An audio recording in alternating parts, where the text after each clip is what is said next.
Hey, honey. Something's off with this coffee. Do you know what's up with it? Just tastes funky.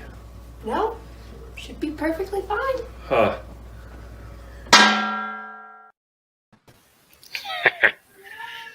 Well, well. What's up, everyone? Welcome. Look who we have finally joining us today. Yep. Hey, Woody, wake up. Hey, Bud. Wake up. sleepy time's over there, guy. Yep. You're a hard man to track down. Is the What the hell coffee is warm this? up yet, Woody? Welcome. You've tried to avoid us for so long, but now you're here. We finally Yep. got you. He's dazed and confused. I think Good, we good. hit him a little too hard. Maybe. How many fingers am I holding up, Woody? Come on, Six. buddy. Well, welcome everybody. Welcome Chucky's Garage and Dylan, Yes, Dylan McDonald. Mr. Dill Pickle himself. Yeah, he had 2 kids over the weekend, so Oh, Wait, who? What? Jeez Louise. he'll explain. Oh, really? Oh, wait, hold on. Goats? Yes. Okay. Oh. I was gonna say. Made his Oh. workshop, see? Hey, welcome, Mater.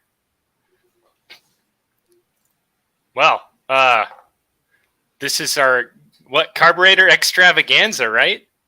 All about everything you'd ever want to know about carburetors. Yeah. So if you've got questions about carburetors, throw them in the chat. Although I don't know.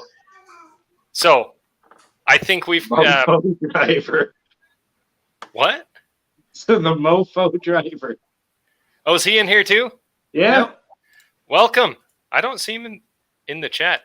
I You must don't have see missed him in it. the chat? You Oh, missed it didn't refresh. Okay, now I see him.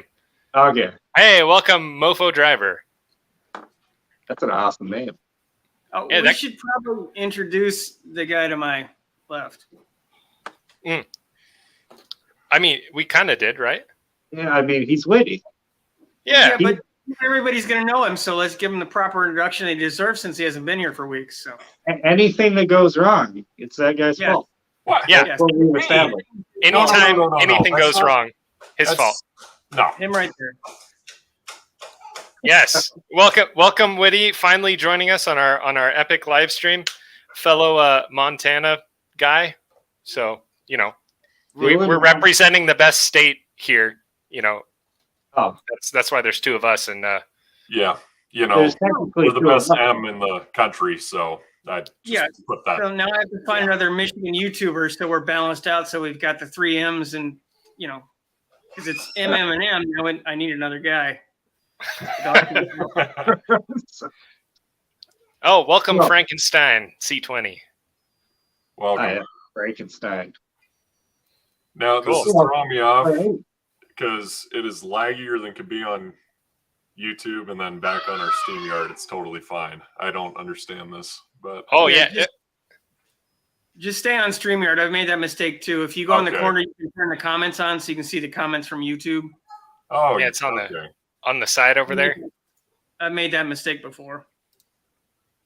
That's, Yeah.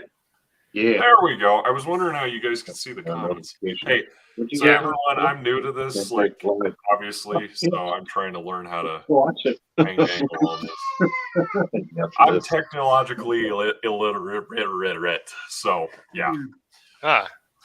You also Might not be very intelligent. intelligible. But do you know anything about carburetors? What is our skill levels with the carburetor? I know that carburetors, air and fuel go in. It makes a boom boom further down in the cylinder. I am sorry for my kids screaming. And Live stream Yeah. over. That's all you need to know. that's it. Pretty much, it just delivers all the goodies to the engine to actually make it go boom boom, and you get down the road. That's all I need to know. But So on a scale from 1 to 10, 1 being absolutely like you don't even know what a carburetor looks like, to a 10 being like you could tell any sort of like you could see a picture of a carburetor and say, oh, that's a blah, blah, blah from this year on this car. And it, goes this, and this is how much the rebuild kit is. I'd say Where are we're probably at a 5. So, yeah. I do know enough-ish, but I couldn't pick them out willy-nilly like that. So. All right. One. This is probably the worst live stream that you could have brought me into just because of the topic at hand. Well, the guy next to you, I don't think's has clue either. Also, what's your skill level, carburetors? Also, 6% Mater says he's going to buy you some pain relievers for working on that Rambler. Yeah, they would be appreciated. Yeah, what's your experience level, sir? 6%. Probably 3-4 at best. I know of them. I know the basics, a theory, and everything else. But everything I worked on has been the production stuff and the prototyping stuff was all computer controlled injection, and it's not my thing.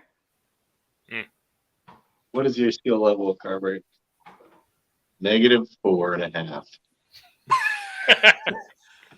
So you're saying there's hope? Yeah, there's hope. There's hope for you. There's always hope. Oh, okay. Just not much, but it's there. It's there. What However, about you, Dan, then? I sorry. would probably I say know about carbureted beverages. that works. I think that's Not quite the same, but that word. I don't think it means what you think it means. yeah, it's not quite simpatico with what we're discussing. I mean, Sure is. the Holly carburetor is like the one that I know like the ins and outs of. So I'm gonna say a 7, but it's really only with the Holly carburetor. I think Okay. I'd like to redact my number to probably 2.5, 3. Losing hope. For as much as you talk about carbs, and like I'm just baffled because I'm like, oh well, I didn't know that either. And then you're rating yourself at that. I'm gonna Well, lower mine. it's because it's only a specific type of carburetor, and I know how they work. I don't know serial numbers. I don't know this. I don't I don't know factory ID carburetor, like what came on what no, it's like Holly carburetor. I know what that is. I mean, yeah, I would have put you at like an 8, but 7. If you feel like you're a 7, okay. I could be modest. I don't know. Yeah. You're your worst critic, right, or something like that. Probably. So you're not delusional about carburetors, I see. Okay. Just delusional about other things. Yeah. Oh, we'll bring that up. We'll bring that up a bit later. We'll ask And the chat. everybody's gonna agree with my point of view, damn it. But anyway, hold besides on. the point- That's besides the later. point, There's a question from Frankenstein about a Edelbrock. Does anybody have any knowledge? Uh, bro. I've had a couple Edelbrocks. I actually really like them. But let's see. I don't know what the AVS 800. Oh wait, hold on. Just got an AVS2 800 CFM manual choke. Yeah, I think that's their newer line of kind of budget friendly, well built. Not you don't have to tune them out of the box type of car, but I might be wrong. The AVS2 is the one with the flapper doors in the back, right? Is that the one I'm thinking of? Flapper doors in the back? What do you In mean? the secondaries. Can you pull up something on the old brain box there, Junkyard? And Yeah, give me yeah, just a you second. should have a Google tab open so we can post pictures. But Okay. I'll say one thing right off the bat. Good choice with the 800 CFM versus that 650. That 650 was choking that 454. if you understand. Oh, it's on a 454. That would have been helpful too. 650 on a 454. If it's like stock would be fine, but if it's built up, then the 800 is probably a bit better. I mean, it's never too much carburetor. It's just not enough engine. I see. So you build them backwards then. You build your engines backwards? You start Yeah. with the carburetor and then you buy the rest? Yeah. He Well, I puts the mean, bolts there's no in point in backwards getting the rest from if you underneath. can't get in there. See what I mean? Well, Dan, you can always detune a carb. You can't really up tune a carb, I'm assuming, after a certain extent. You can up tune a carb. No, but I mean, like, it's only going to flow so much. At a certain point, it's easier to back down something bigger and make it fit your car rather than trying to do the other. Well, I mean, I guess, yeah. I mean, if you don't want to do a bunch of grinding and stuff, yeah. Yeah, like most human beings don't, yes. Oh, Okay. Let's see. I think I can share my screen.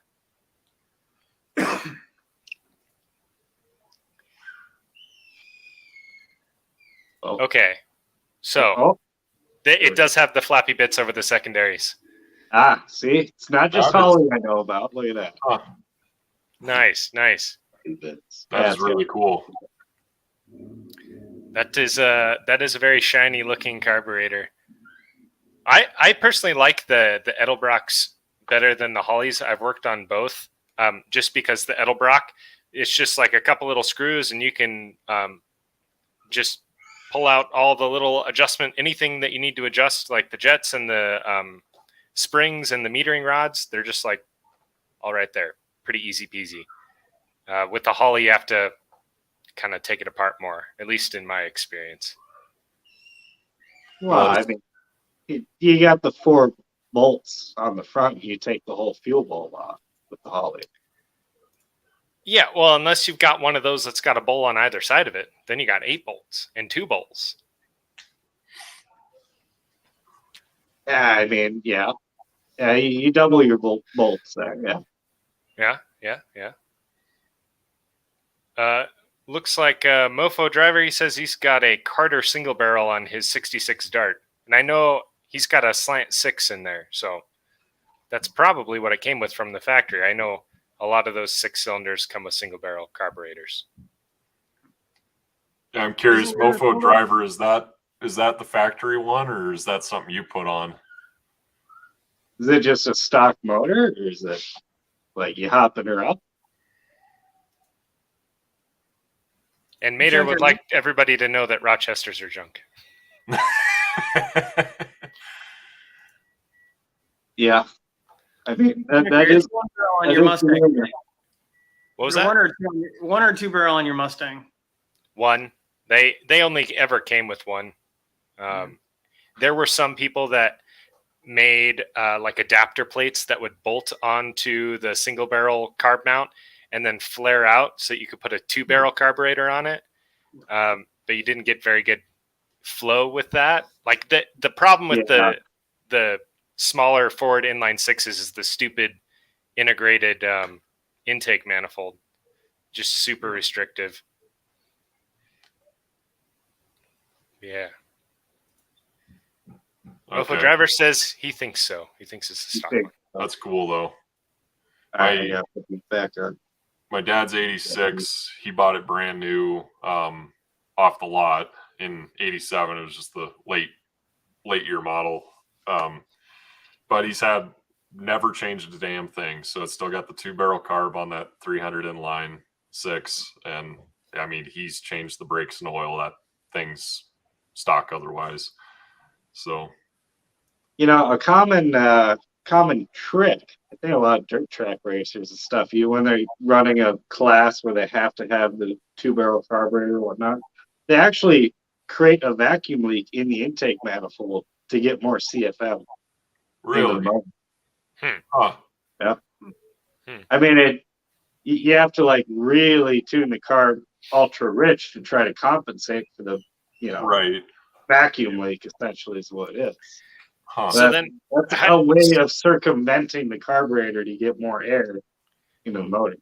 But then they would probably idle like garbage. You don't idle when you're dirt track racing. Well, what about when you're at the starting line? You just have it revved up and then you just drop the clutch and go? Well, I mean, His Yeah. idle is set at 6,000 RPM.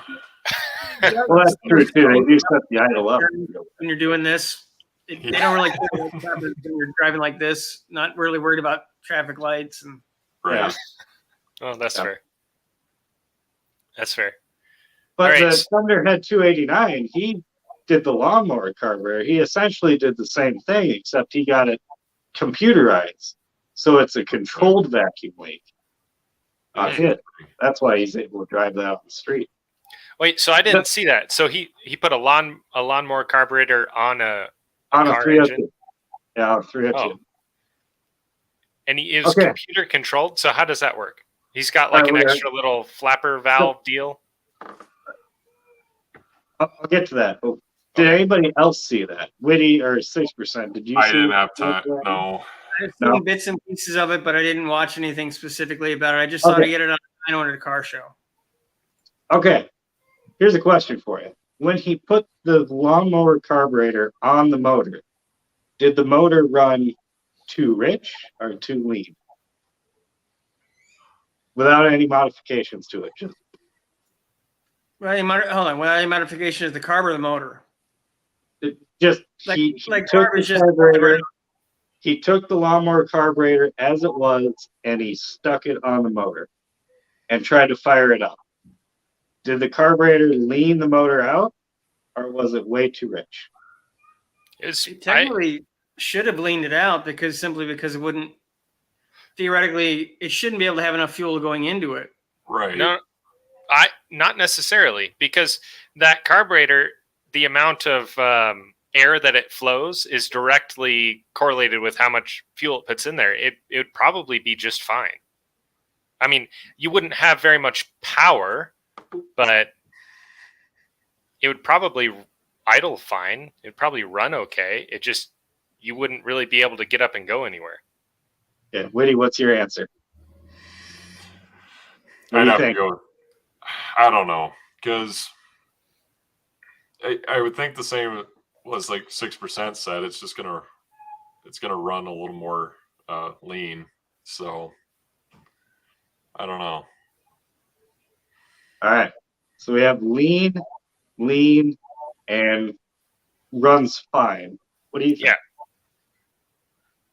Yeah. Okay. He's like, what's lean? All right. So when he put the carburetor on there, it flooded. It ran way too rich. Really? Because Obviously. think about it. The engine vacuum, right? The engine pulls a certain amount of vacuum because of the cubic inch of the engine. You put a smaller, carburetor on there, it's got more pull on the bottom of the carburetor, drawing more fuel. It cannot let enough air through to compensate for the amount of fuel it is dropping, because the carburetor was never intended to have that much pull on it. Interesting. Yeah, I would have assumed that it couldn't supply enough gas because of it can't keep up with the airflow. It can't pull enough gas through the system. Now, Right. see, the motor pulled the gas out of the carburetor faster than it could pull the air. The carburetor jetting itself just simply wouldn't be able to supply enough fuel for the amount of air volume, is what I was assuming, because it's just not designed for that type of flow rate, and the jet wouldn't be big enough. I wouldn't assume. Well, the orifice might be smaller, but you got to figure it's got way more suction on it than it ever intended to have. You see, the carburetor doesn't flow fuel into the engine pulls fuel out of the carburetor. Or actually, the air pressure on the outside, that's really what it is. The engine is a negative pressure zone, creating the higher pressure zone on the outside. The atmospheric air is actually pushing the fuel through the carburetor. Yeah. So you lower the amount of pressure inside the motor past what the carburetor was designed to handle. Well, the air on the outside is just forcing through that extra fuel through those smaller orifices. No, and part of it I was thinking was that the bowl itself wouldn't be able to keep up with the flow requirements or requests because it was so small, it wouldn't be able to keep the fluid in it enough to get it into the engine and make it to fat. And that was my thought too when you mentioned that. I was like, that makes more sense just because it's not going to have the fuel input necessary. So, Well, the bulb is getting constantly refilled by the fuel pump. I mean, it's the fuel Right. pump is able to handle a bigger fuel. That, you know, just the simple size of the fact that it's that small is what I was. Yeah. Going off of. because like in my brain, I'm thinking of a Baja race fuel line that's like 1 inch diameter flooding the entire system versus this one, it's like mini. So, but Yeah, but if you have the pressure from the fuel pump, I would think I like the bigger volume hose would be able to flow more, but I'm not explaining this very well. But the pump having the pressure, even with the smaller diameter fuel line, I bet it would push plenty of fuel, or maybe too much. I mean, it fills the bulk. You got to realize that, I mean, running super rich compared to the amount of air that is getting through, it's not running rich it's not running rich in the terms of what a normal 4-barrel carburetor would run. Because it's everything is smaller. The fuel charge is smaller because it's a smaller carburetor. Yeah. So yes, the amount of fuel actually flowing through the engine is a lot less, like you would assume, but the ratio between the fuel and the air is just way off because the engine pulls way more fuel through that orifices than it can air through the opening of the carburetor. No, I also assumed it would have had some starvation issues because of the small size, but what you're saying makes sense. If you eliminate what we were thinking about, then it completely makes sense that what you're talking about is how it would work. yeah, It twists your mind because in your head you think fuel with carburetor, but carburetor is not fuel. Carburetor is air. Yeah. You're metering the amount of air that really goes in the engine, not necessarily the fuel. The engine takes the fuel it wants.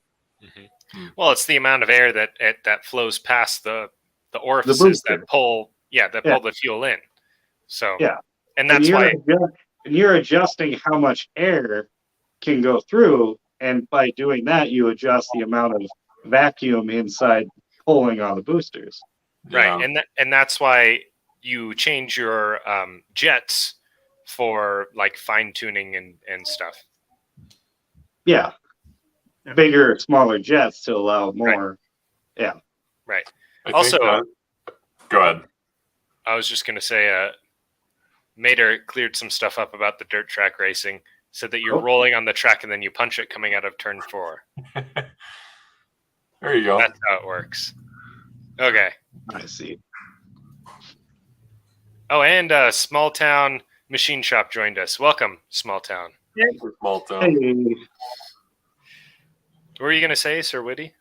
So like growing up, I mean, my understanding of carbs, like back, when I was a kid, was just equal amounts of, you had to get, like, if there were 2 set screws on each side, like one controlled the air, one controlled the gas, the fuel, and you had to adjust them just right to get the perfect mix. Otherwise you're running lean or rich. Like that was my understanding of a carburetor back in the day. And then now just having watched your videos, and just understanding them more and research over the years, it's amazing what, to understand it. Like, and just now, like we were talking about, the air just is what's controlling it essentially, because the bowls get filled up and then it sucks it in. Yeah, and it's interesting you bring up the adjustment screws because there's a wooden dog. I think we have a problem. You made that. Jealous much? The adjustment screws you're talking about right there. Yeah, it's interesting that you bring that up too. So because what are those for then? Am I tripping? These? Yeah. These are the idle mixture screws. Yeah. Idle. But that's the thing is when I first got my first vehicle and it was carbureted and I had to work on it, I thought that same thing, that the idle mixture screws was to tune the carburetor like completely. Right. But it's just the air fuel mixture at idle. Because once That's you so once you weird. open it up, it all mean- depends on your jet size and when you're when things open up and stuff. I can't think tonight. I mean, Now- it does make sense. These do affect throughout the curve as well, just not as to a greater extent, because you're using a lot less fuel at idle, right? I mean, you're only Yeah. misting small amounts of drops, and it's where okay. I should have been more fair. Yeah, I should have had carburetors in here too. I've got a ton of them in my garage. Let's see here. Where is it? One of these holes on the bottom here, right, is where the idle fuel comes out of. It doesn't go through the jets at all. It bypasses the jets, right? Interesting. Goes through this little slot right here ish. So when you do adjust that, it does affect things throughout the curve, just simply because it's still drawing fuel even when the throttle blades are open. It's just not as big of a percentage once the throttle blades are open. I mean, because I do remember when I was little on my dad's 86, like the idle was atrocious at times. Like, and we'd have to, because he always showed me, like you're just adjusting that set screw with a screwdriver, and as soon as he would start turning it, it would start to rev up higher, or die even quicker, and we had to get that right. But vacuum leaks also contribute to your mid-turn on the road, and then the whole thing dies and you lose all power steering and brakes and everything. So, Yeah. But anyway. Yeah, you can't adjust a carburetor when you have vacuum leaks. You got to fix all of the surrounding issues before you can really tune it. Yeah. Mm-hmm. Oh man, and vacuum leaks can be anywhere, especially on something from the mid 80s where everything was controlled by vacuum. Oh, and you had all the emissions crap that was all controlled by vacuum. We took so much apart and capped it, and now it's like, what's rotting off? Because it's all original hoses, it's all original. So you're just like, where do we even begin? Okay, we're probably just gonna, once I get my crew done, I'm just gonna be starting in on that probably and tearing the whole thing down and giving it a once over. So now, is your 73? Is it 4-wheel drive or 2-wheel drive? 2. Oh, okay. Yeah, I mean, it's still cool. Yeah, no, and I love the I-beam suspension. Like, I just think it was genius for the time. I mean, well, it was so innovative that you can come up on this wheel's bouncing and this one's just staying flat. I mean, so it's absorbing. Oh, are you talking about like the wishbone there? Twin I-beams. Yeah, the twins. The wishbone's similar, but okay. So like, I don't. Junkier, would you be able to pull up a picture? Because there is a difference on that. And yeah, I had an 82 that had twin I-beam 4-wheel drive suspension, which was... Yeah, an 80. I'm sorry, the 94 was the same. No, they were used in Baja racing, still are in a lot of classes. They work for a while for travel. Well, it's like the company I hope to go with someday, which we're talking years down the road if I ever make money. Not from my job, so that's your twin I-beam. They're connected opposite, and they're not equal length either. Well, like, I should say they are equal length, but they're offset. Yeah, I wonder if I can make this bigger.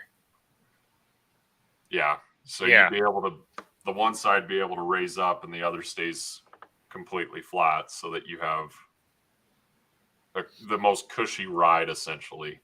Yeah, right. It makes the weird tire wear because of the angles that it doesn't move at. But other than that, it works real well. Because like when you go over the jumps, you think about it. Your camber or whatever. I'm doing this upside down, but it has a scissor-like effect. Yes. Yeah, they even the truck that rides like a car.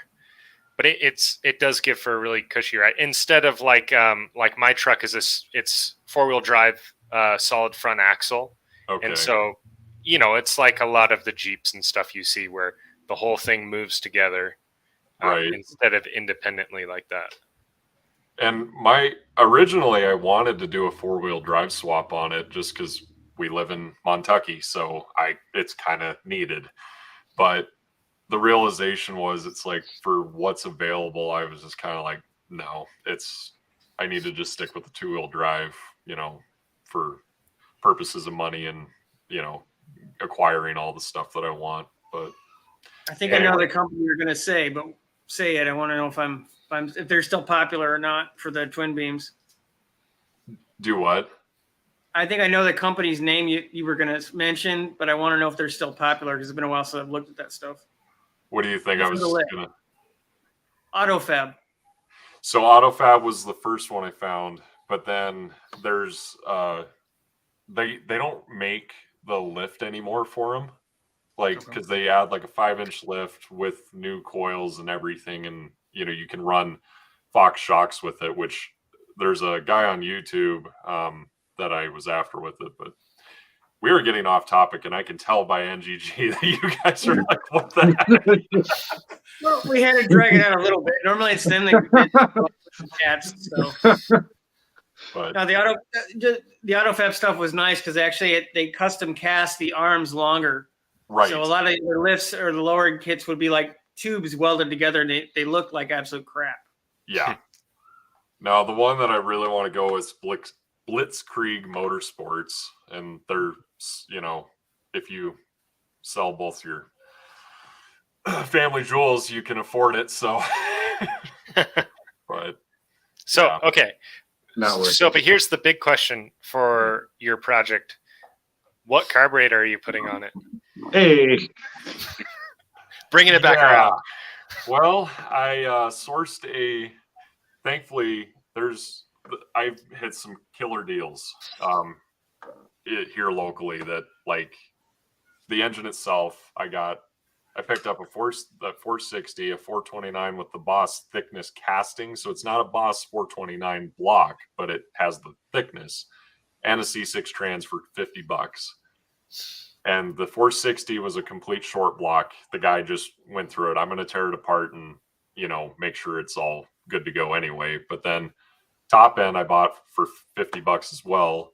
Both factory cylinder heads, factory intake, and factory carb from another guy's engine. So I'm gonna have to go through that and take it to the machine shop, but it should be sweet once it's all done. I don't know what carb that is. Whatever was factory on a 460 4-barrel intake. So it could have is most likely a Holly, but it could have been a Motorcraft carb too. But I depends on when it was made. If it's like an 80s, then it's definitely a Holly. Okay. If it's the 70s, could be a Motorcraft, I think. Which the other problem I gotta figure out is, are the cylinder heads that I bought even gonna work on the block? Because apparently the block I bought was a fuel injection from the 80s, and the cylinder heads and the carb that I bought is from 70s. So I'm curious to see if I can at least use the heads. But I wouldn't think there would be an issue with that. I don't think so either. I mean, everything lines up. It's just, do the internals work together is my thing. I mean, they ought to, as long as like all your oil journals and water jackets, if they all line up, then I think you'd be okay. Yeah. Just take the head gasket and put it on the block, and then put it on the head and see if the holes all line up. Good point. Yeah. The only one I know of that is kind of a problem is small block Mopars when they went into the 80s and 90s when they went to the fuel injection version. I think there's ports that are different from the old block to the new block. But other than that, I don't remember anything about Ford being like that. Yeah. Well, I think I don't know. Maybe you would know, Dan. The 302s, the older carbureted 302s, and then the 5-liter fuel injected. Is that the same block? Because they're both 302 Windsors. Yeah, okay. they're the same basically. Okay. Yeah, so I'm hoping it'll be a nice little powerhouse for the crew, because it's going to take a little bit to get that thing up to speed if it's a dinosaur. So, Yeah. but yeah, It's an F-250, what, 73, 74 crew cab short bed? yeah, It's super cool. Yeah, that's no. a neat truck. I need to do a video on the history of it because it's actually a local logger. Like my hometown, it was a local logging truck for 40 years. So that was kind of another reason why I bought it, because it was like local history mixed in. So it wasn't just some random one. But okay, Super cool. back to carbs. Anybody in the watching, what do you guys? Is there anything you want to know, or you're curious to have us talk about? Or is there? What are your guys' opinions on carbs? We know Mater thinks that Rochesters are garbage, but what? Anything else that you guys have preferences on carburetors, or do you even know much about carburetors? What carburetors do you have on your projects as well? Yeah. On that, I'm getting some coffee. I'll be right back. Okay. Now I have one engine with a carb. It's from a trade I made. It's going to go in the 63 Rambler I have, not the Chambler. And that's for an inline 6. I think it's a 2-barrel. I want to say it's a Carter, but it's going to get replaced with a Weber in all likelihood in a 2-barrel intake. Why the change? Well, it's a stock. It's an electronically controlled carburetor from an 87 Jeep. Yeah. So, and they flow like absolute turd. And there's a company that makes a really nice intake and a double set of tries for the inline, and they have a carburetor outfit. It's a Weber. So if I don't put it to fuel injection, I'll do the Weber. Ford did that with their 300 for a little while too. Those electronically controlled carburetors. Yeah, it's just not worth the trouble. Either that or the common swap is a 2-barrel Motorcraft. Oh, really? Yeah. I might have one of those kicking around if you want one. Well, send it to Dan. He can rebuild it, and then he can send it to me. So. Oh, okay. What is it? Two-barrel Motorcraft. Actually, it probably was rebuilt because that's what my truck used to have before I put an Edelbrock on it. I don't know if I still have it or if I got rid of it. Walking back and forth. There he goes again. Why are you staring at the tiny screen when we have a giant flat screen up? It looks weird. Okay. Well, there he goes again. He's just. Oh wait, that was. Never mind. That was Can I get someone to hit him with the pan again? I think he's off track. Yeah. Recluse.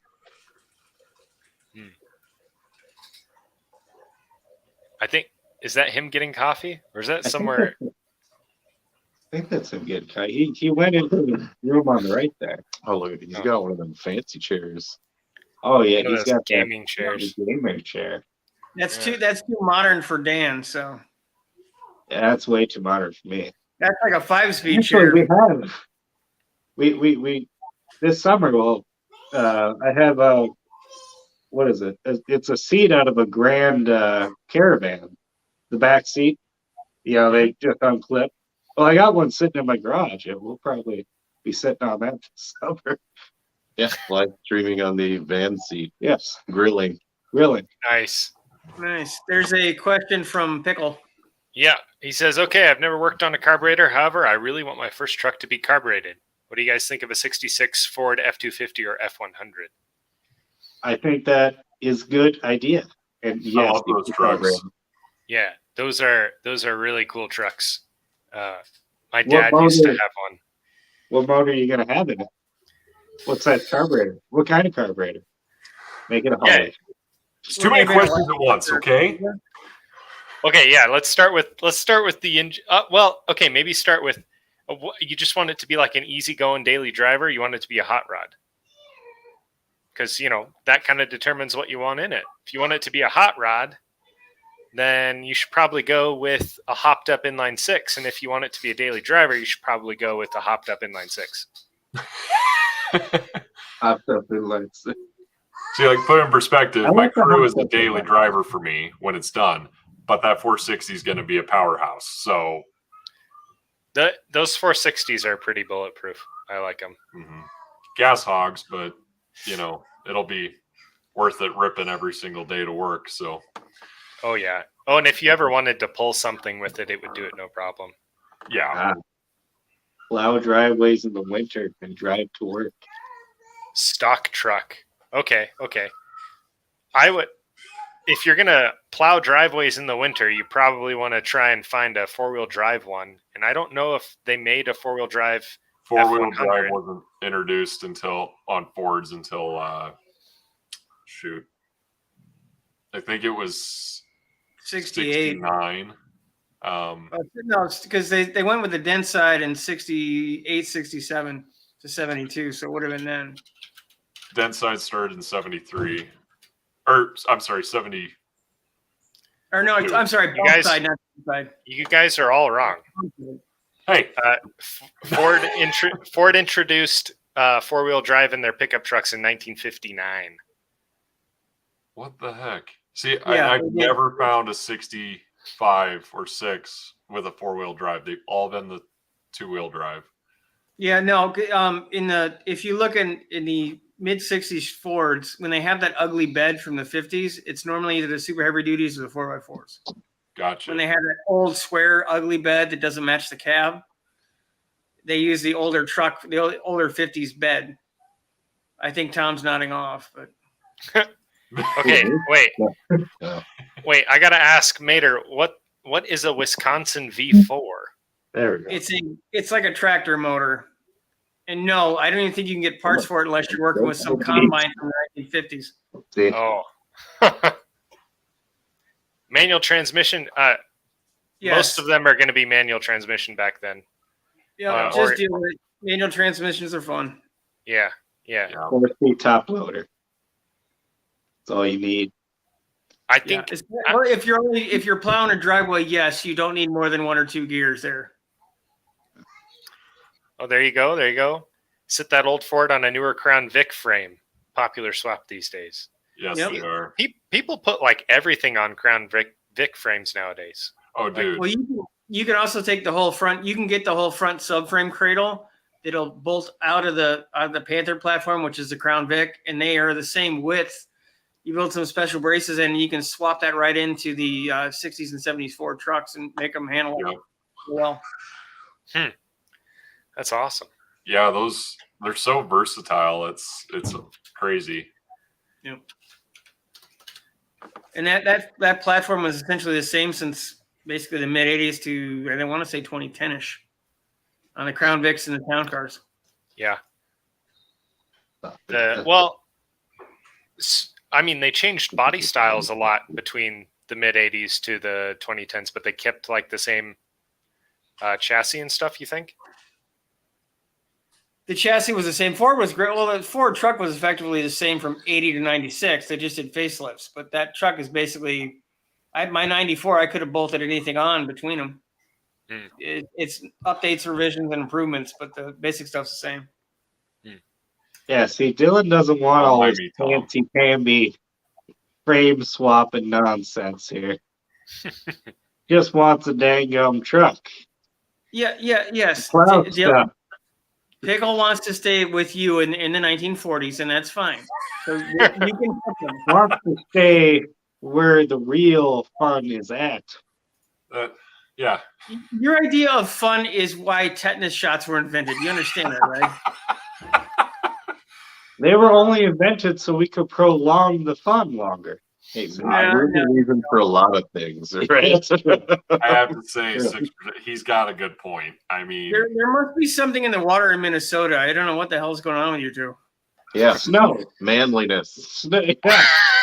See, we grow up in a hardy environment. That's what that smell is. That funky aroma. That's called manliness now. See, I the can aroma comes look through out the the speakers window. there too. And I could see a snowdrift as high as the freaking house itself, okay? We grow up in a hardy environment. Yeah, it snowed all day today, but it also left. It never made it past the ground. It was so warm over the weekend, even though I got like 5 inches of snow Friday. It snowed all day, none of it stuck to the concrete. I had to Must be chisel out nice. my mailbox because the snow like encompassed my whole mailbox now. Yeah. So I spent like an hour and a half today chiseling out my mailbox. Well, And we didn't even get any mail today. Yeah, see? Oh, that sucks. Well, I guess we might as well open this can of worms. Dan, you want to explain what your strange preferences are to the chat, and we'll see how many people actually support you. Look, okay, I'm saying here. I'm new to this too. This is the first I'm hearing of it. So Oh, okay. I don't know what the dealio was. I Pep knew you this guys were time. arguing. Look, Over. all right. In What did I Discord, get myself into? I- we were chat. Witty. Welcome to the party, pal. no, Look. you kidnapped me. You hired my wife, and she hit me over the head. You kidnapped me. I was out for 3 days. Witty. Look, That's it. wait. No, we're We done. Look into can't my go eyes, back. Witty. Rearranged. Do you want it to happen again? Where'd Okay. Woody go? Oh, there he is. He was about. Witty, the live stream was supposed to be Saturday. Things happened. We got moved to Monday. We had to pay her extra to keep you tied up. It'll be fine. Granted, it was kind of nice. Yeah. I can't believe she did all that for $10. Look, Witty. For $10, I was able to get her to hit you with a Griswold. Not even one of these, flimsy panks. She Oh. grabbed the Griswold So she. cast iron, okay? Only the best for Witty's noggin. And you I don't did want to the hair, agree I with could what show you I'm the dent. saying. It's flat right here. So, yeah. Maybe I should show Anyway. you on camera. It cost us $3 extra because of the delay. So it was actually 13. all I Well, you was didn't have trying to to pay for say. shipping, so that was something. All I was trying to say, Chad, okay? you guys know. I'm talking to chat, not these wimps over here. Except Oh, you. speaking You know of- it. Speaking of chat, welcome Slimo. Hey, Slime. Oh, He's in Australia. That's Yeah. another party environment. and he was in All the right. mud. He'll I know. like that. You're having Everything's fun fun to today. kill That's him. nice. Everything's like trying us. to kill him there. So, okay. So in the Mustang, eventually I want a 4-speed top loader in it. I want a manual 4-speed, That just reminds me of a dishwasher, like a Yeah. 4-speed top loader. Yeah. Super washer. You know why it's called a top loader? Tom is right. You are right, Tom. Just like a dishwasher. It's because the gears are loaded from the top. See, that's why it's called a top loader. Cool. It's very confusing for a guy Anyway. that doesn't know a lot about vehicles. So So It's I want a okay. 4-speed. You just, It's a you just Mustang. stay quiet, okay? That's You're already destroying The this point, car was Tom. born. The car was born in the 60s. I want it to be a 60, 70 pro street, not pro street, pro stock, street racing, a mean machine, right? I want a 4-speed in it. All these clowns tell me to put 5-speed in it because they want the engine to be so low and they want the engine just to idle down the highway. And I'm thinking to myself, where is the fun in that? I want to be blasting 3,500 RPM down the highway, hearing the engine, up in the RPMs, the wind blowing, the whole car shaking, vibrating. how about 4,500 RPMs? I got a 3-speed top loader that you can have. So There you go. Even better. Yeah. It's even more Neanderthal. mhm. No, because when I Hey, put no. the 4-speed in, then I can up the gears in the back. See? I can So, put yeah, 410s, 411s in the back then. We've already solved this. Just downshift into 4th gear from 5th, and you don't have to worry about it. McDonald knows. Right there. He wants to hear. What's the point of having a hot rod if you can't hear the damn thing go down the road? have a good Shift. stream, Mater. Hey, yeah. we're Have a good getting stream, it. Nader. Hey, Hey, Matter. Thanks for joining us. you guys are gonna have to go watch Mater sometime too, because he does Yeah. live streams. Sorry, our live stream and your live stream were kind of in the same time. We apologize. And whose fault is that? I just Yours, got I don't know. Yeah, it's yours. No, it's not because I was Yeah, getting it's that your stuff. fault. They're I got a like, message no from control. somebody moved asking me heaven and if earth the to secret guest is accommodate going to be Witty. Pikachu. Okay, but Was here, so here is my logic why I disagree with you. I think it's a bad idea. You have sensitive ears and sensitive everything. That's why he's wearing the headphones. Yeah, You need to give yourself a sympathy hug during the road trip just to keep yourself motivated. no. No, I will say that. I mean, I guess if you want to build your car that way, like you do you. I'm just saying, like that is going to be really fun. Racing people, it's going to be really fun around town. It's going to be really fun for short little drives and stuff. But if you want to go on a long road trip that lasts a couple days, it's going to get old really fast. I had.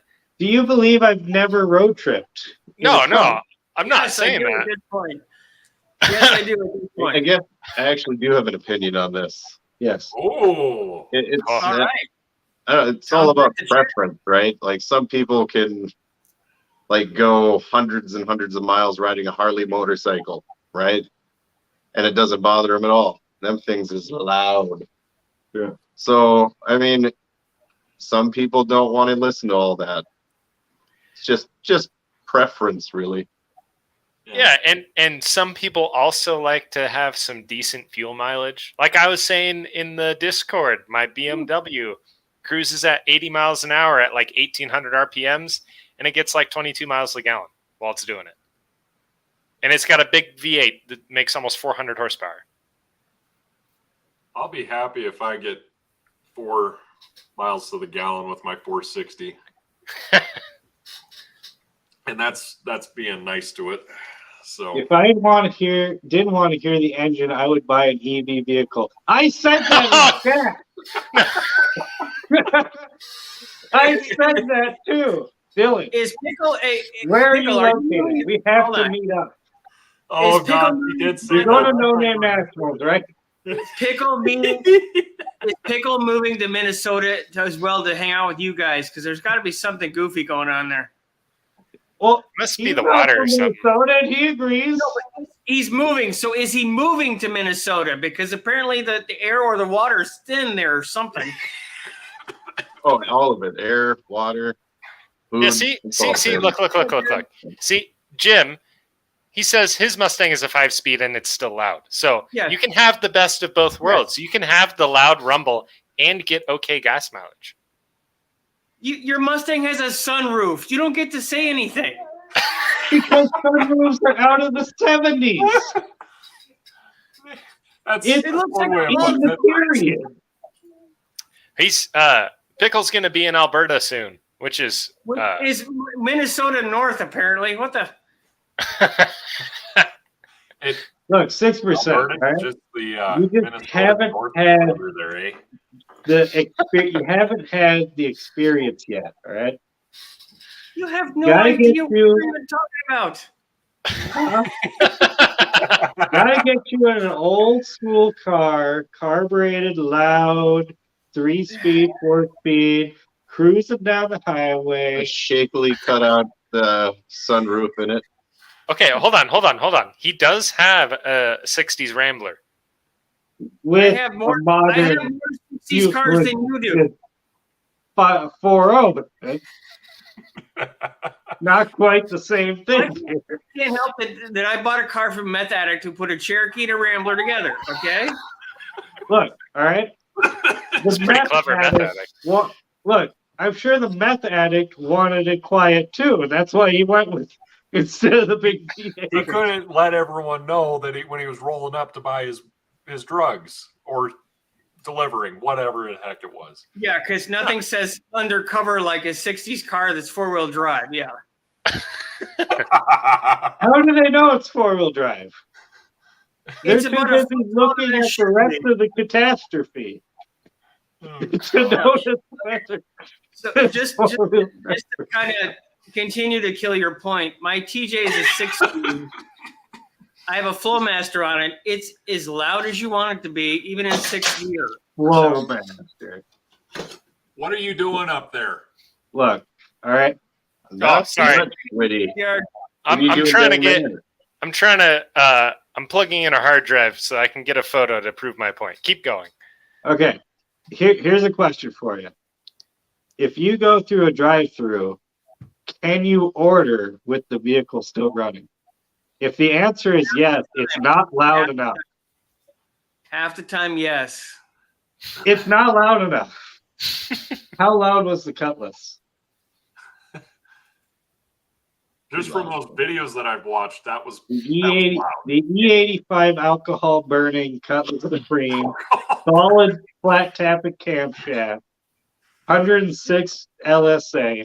That Ooh. thing, you Drive would as not be able to hear the guy next to you if you had a conversation. Yeah, you brought it over to my house, and it went down the street and pulled into my alley.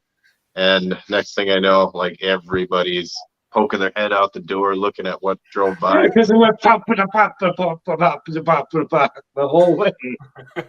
All right. I want to show you a.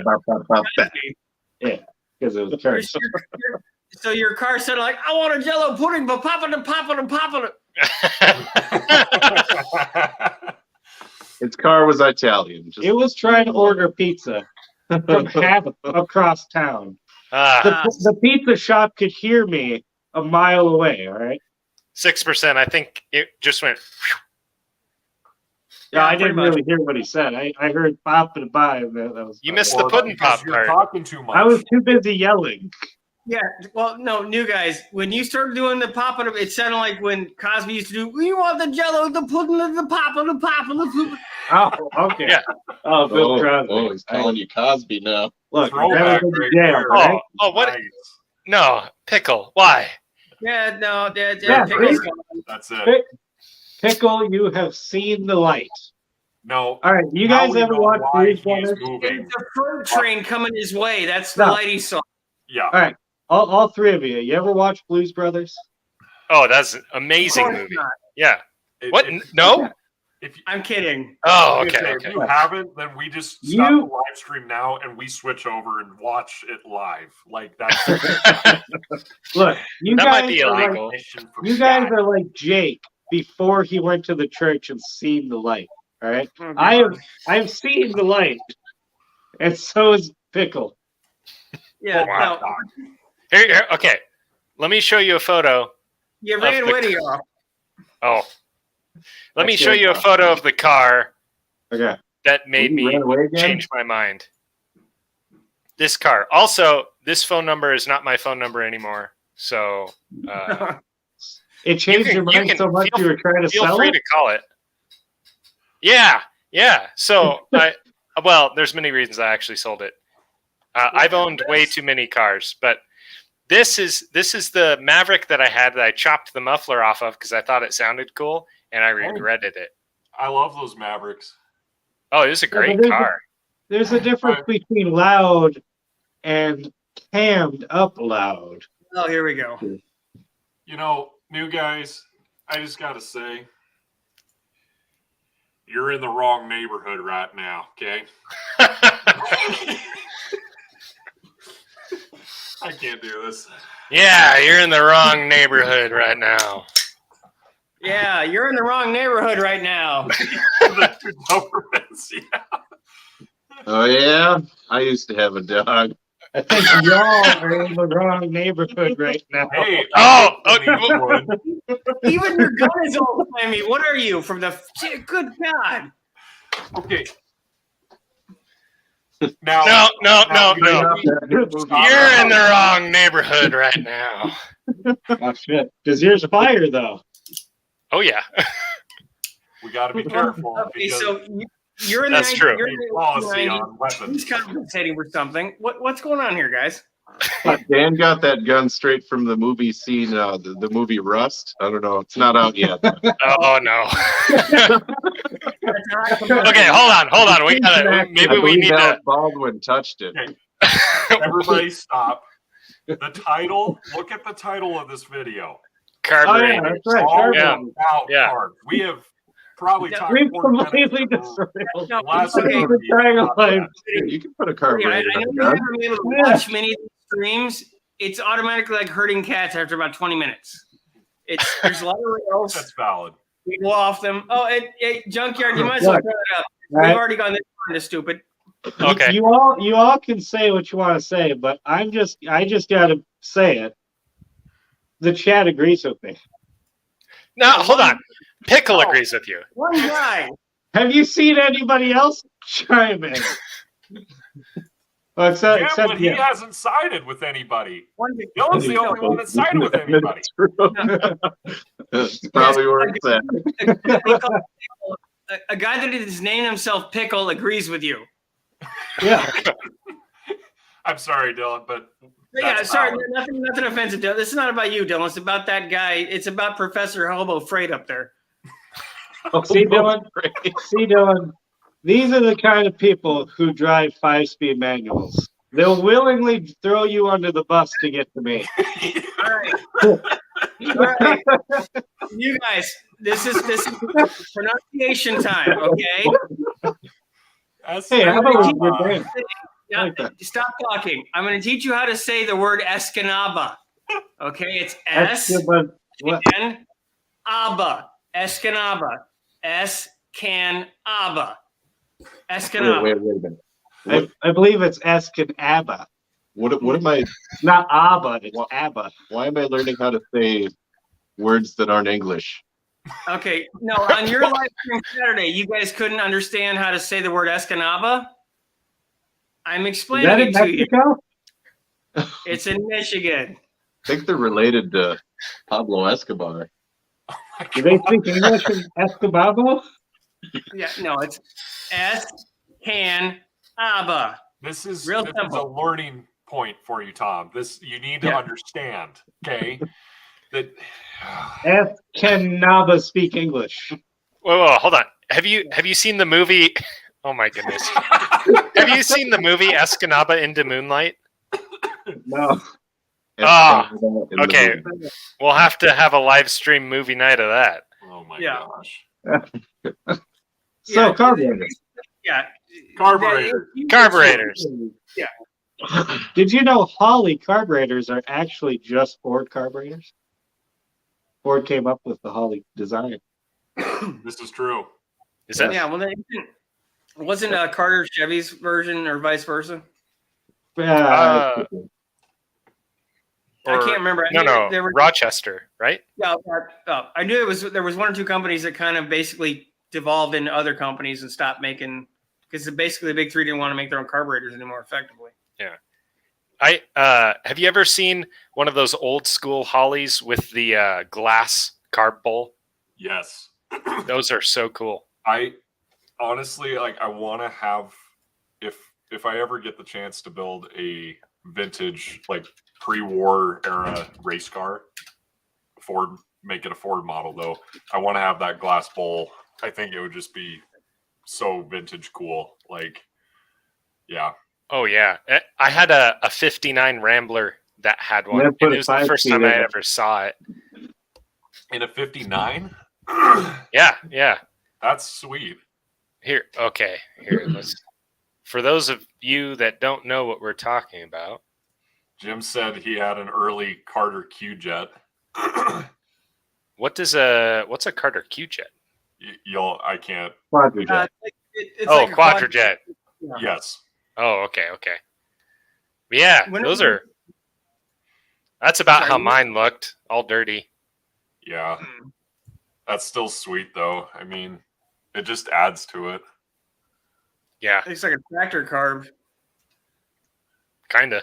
Maybe that's where it originated from. Maybe. You can see it says Holly on this one. That's sweet. Yeah, those are cool. When are we going to start talking about thermoquads, since that's the carburetor du jour? Yeah, I know like nothing about those. They have a plastic float bowl that constantly, it always cracks, it always leaks. That's basically the quadrijet. Thermoquad. It's got that new age plastic, whatever it is, on there. I don't remember the name of the plastic, but it Weren't they warps trying to? and then it leaks. Yeah, wasn't it something where they were trying to do something for emissions, and that's how they made those. Could be. I don't know anybody that likes them other than certain people, but I think there was a lot of paint thinner involved. Mopar people like them. Yeah. I think Mopar people like them. Hey, in my defense, I did not have paint chips as a kid. Okay. No, I'm pretty sure Dan did, so you're good. Also born under power lines, but that's besides the point. Born under Actually, power you lines. have no idea if I fed you paint chips when you were younger. Quick And side. I do remember one time you got into some paint and ate it. Well, Mom freaked out. Yeah. Let's Thanks, Tom. I That have no explains a idea. lot. Yeah, that does explain a lot. it explains was why you freaking can't out. build an engine, Dave. It's funny. Yeah. You have paint to a admire dog? his. Let's not get into what I did. Oh, You painted hey, the dog and it died. hey, LNA AutoWorks is on now. Welcome. Welcome. Hey, LNA. And he's got a 2-barrel Fomoco. That's like what I was talking about earlier. No. So, quick side note about the glass bowl carb. Yeah. It originated. Holly made it in 1904. Oh. Is from what I'm finding on the interwebs right now. So let's get like, because we've already kind of like used up some of our time off topic. Let's get right down into the nitty gritty of the carburetors here. Like, what should we like? Let's delve deep down into carburetor something. Yeah, the 20. Jim's got it. The 2100 Autolite. That's the one that was on my truck. Or there was a manual choke and a auto choke version, I think. One was the 2100 and one was the 2150 or something. Or maybe they were both auto. I don't know. Anyway, yeah. So wait. What? Sorry, I was not paying attention. You said something about getting down into the carburetors.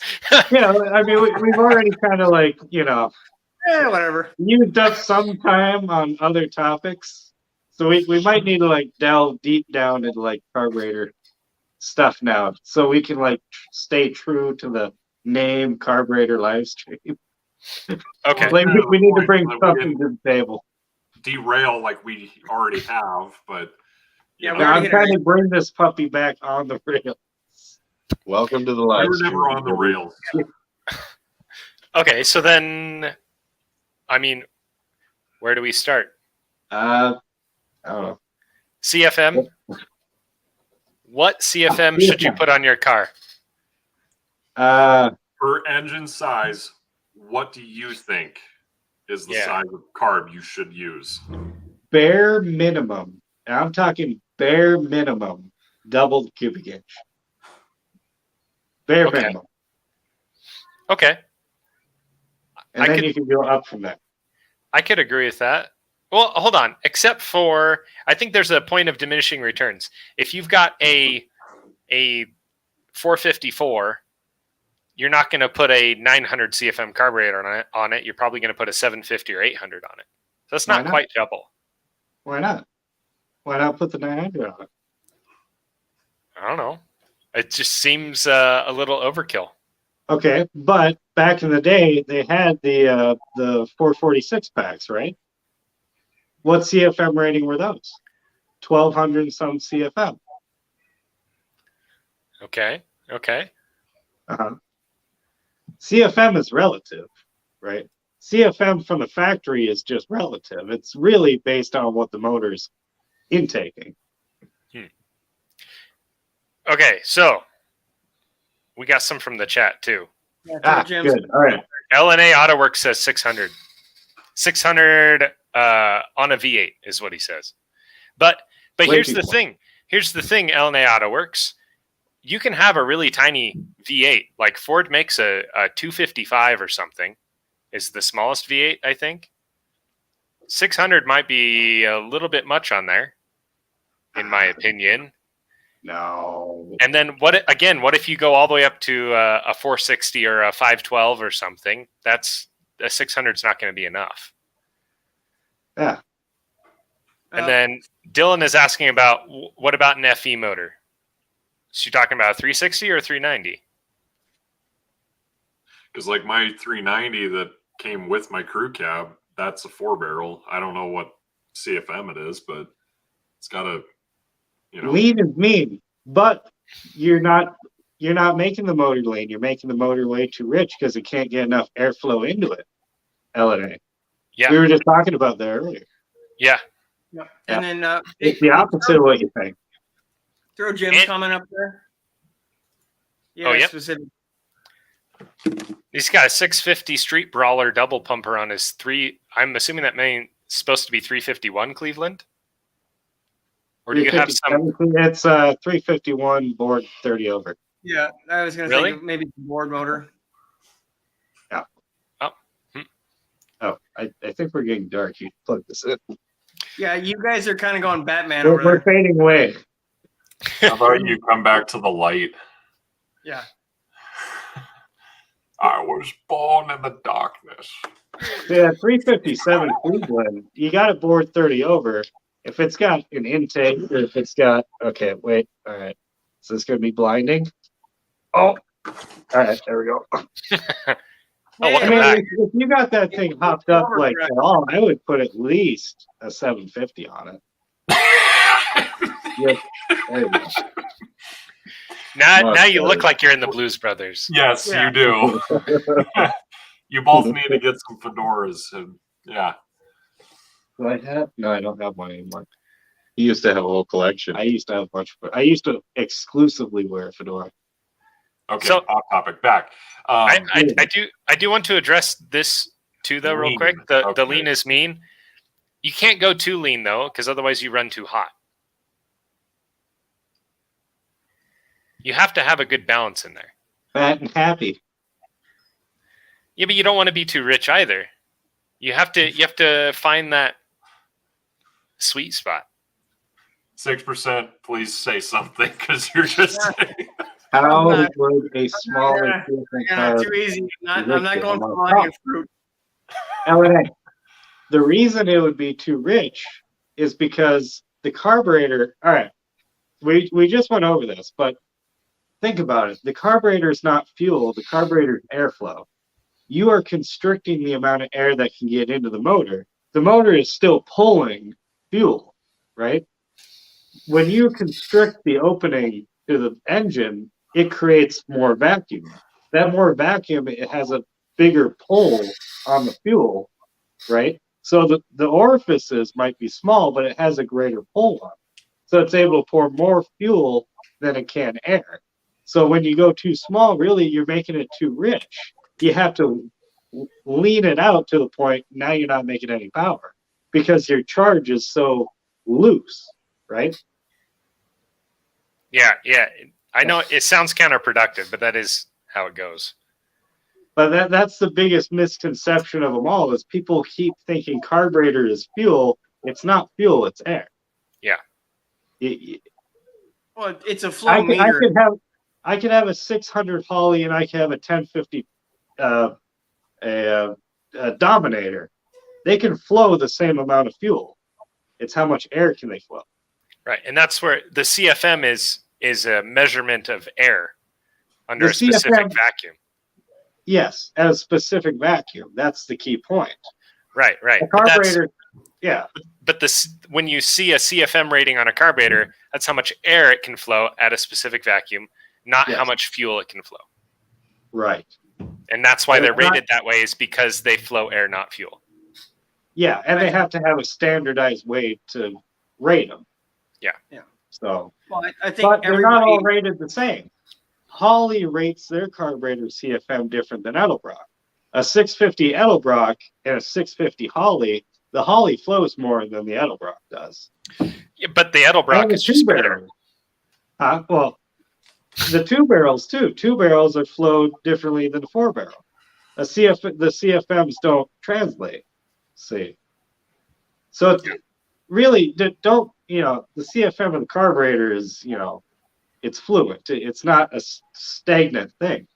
You put a 650 carburetor on something that needs 900 CFM, well, it's got more suction. It might flow more than the 600 it's rated for because it's at a higher vacuum than it was tested at. See? Yeah. So The general misconception with carburetors is everybody thinks about it as fuel first. So your brain thinks about it backwards. Yep. So like when Wendy and I were thinking it's technically it's backwards, but it makes sense if you're looking at it from fuel instead of air. Right. And that's where Right. yeah. The engine controls fuel. The carburetor size controls how much air. Well, effectively, what an engine is an air pump. Yeah. That's all it is. So you're trying to everything you're doing is to Uh, meter and control air going It's into a it. very complex, complicated air pump. Sure, Yeah, but that's basically what it is. Well, yeah, but a carburetor is effectively a mechanical computer because it's balancing and drawing things from certain areas and. Yeah. And here Jim says you're supposed to figure your CFM based on highest RPM and the cubic inch of the motor. And I would say that is true to a point, but there are certain designs that flow better than other designs, and that's why you can have you can have like a modern V6 engine that's 3.5 liters make 360 horsepower, and the most you're going to be able to get out of an older 460 cubic inch motor is going to be 300 horsepower, just because of the design and how the engine flows and how everything works together. So depending on the design of your engine, I mean, you have to take the design of the airflow into account as well. Yeah. Runner length, intake style, intake everything else. It's a lot more complicated than just a carb. Yeah, because that. Look at Pro Stock. Pro Stock back in the day, they had tunnel ramps with dual dominators on them. That's 20 something hundred CFM of carburetor on like a small block, right? The calculators go completely out the window at that point. Yet that's what they run, and they ran hard. So yeah. Well, there's a bit of sorry. Oh, I was just gonna say, Jim is saying at what RPM you plan on running it at, and that makes sense too. If you're going to be, doing a drag car, that you're gonna have a different application than if it's just going to be a daily driver. You're not going to put those dual 4-barrel carbs with this huge tunnel ram on a daily driver. That's just I don't know. Maybe Dan would. You could. Yes, people do it all the time. What were you going to say? 6%? There is some magic to how a carburetor tunes when you take everything else in intake style and take runner length, the size and shape of the actual volume of air going into the carb itself makes it. There's so many factors that play into it. It's almost a bit of magic. And it's all factors that you can manipulate. Yeah. Yeah. And it looks like LNA and Jim's have a pretty good back and forth going on. There's a couple ones back where LNA is talking about he's only had a car for a little bit, so that might be a good thing for Dan to pick up on. Yeah, What's yeah. that? Where? Right, I put it up on the deal. On the screen. Okay. Where do I? All right. Could be Wi-Fi stumbles out of the gate. I'm only 30. Most of my life. Computer tuning, learning, and up. I mean, that could be a lot of things. What carburetor did he say he had? 600 CFM on a. What style though? Did he mention what style? No, he just said 600 on a V8. Well, yeah. What kind of carburetor do you have, and what engine is it on? Yeah. Also, he's wondering if timing would adjust for. I'm assuming the flow of the carburetor and stuff, or maybe my comment about it. You can't run too lean because it'll overheat.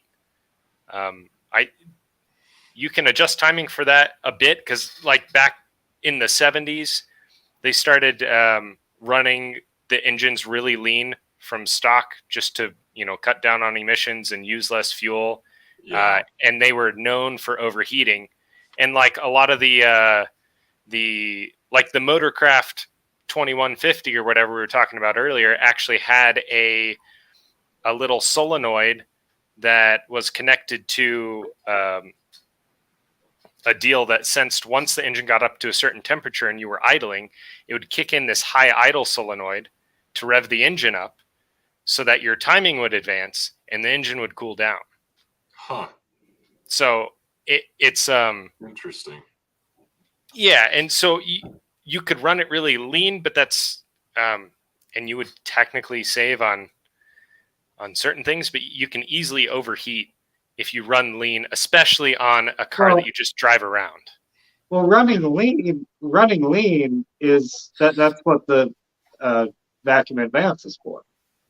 That's hold on. its only job is to advance the timing up when you're just at a light cruise, because you can run a lot more advanced. Yes. And you're just at no load. Yes, but that's only if you have your vacuum advanced plugged into manifold vacuum. And a lot of those vehicles, no. Port vacuum is no vacuum at the start, so there's no advance. If you're sitting there idle, when the throttle blades are closed. Right. Which is, but that would, you would be running, your timing would be really retarded, and you would be running pretty lean if you play. Yeah, I know. Tom, just behave yourself, damn it. This is not high school. Damn it. Yeah, bet you to anything. But yeah. Sorry, LNA said it's an 83 5-liter, and then Dylan had a question about a 239 Y block we can get to later. Yeah. Oh, I think he's asking about what carburetor to put on there. Yeah, but LNA's motor was an 83 5-liter. With and he says he's got the 2-barrel Fomoco. That's right. That's why the 2150 came up. Or he said he's got a 2100 with a manual choke. And he's on port vacuum. So here's the deal. Port vacuum is an emissions thing. Port vacuum was only back in the day when they were trying to do emissions things. Ported vacuum didn't even exist until like 1969 or something. And they started putting all the emissions crap on the vehicles, and they switched the vacuum advance to a ported vacuum, and they retarded the timing down to like 6 or 8 before top dead center. And that's one of the reasons why these engines will run really hot. And that's why you have the thing like the fast idle solenoid so that when your engine starts getting too hot, it revs up, advances the timing, cools the engine down. Because with the retarded timing, with the ported vacuum, it's really easy to get like pre-ignition and all that sort of thing as well. And that's why if you're building a performance engine, you got to use manifold vacuum. If you're trying to run it stock with all the emission stuff, you should probably use the ported vacuum, because that's how it was designed to run. If you're building for performance, use manifold. Wait. Yes. Okay, wait. Yeah. But manifold vacuum and ported vacuum are the same at wide open throttle. Yes, exactly. But So at idle, your timing is advanced, and because so you don't advance the distributor. Why would you let the vacuum take care of that when you could just advance it yourself? No. Because you don't want to your entire curve, your max. Let's say you want your full open advance is like 36 degrees before top dead center. Total timing. That's what it's called. Yeah. Is like 36 degrees before top dead center.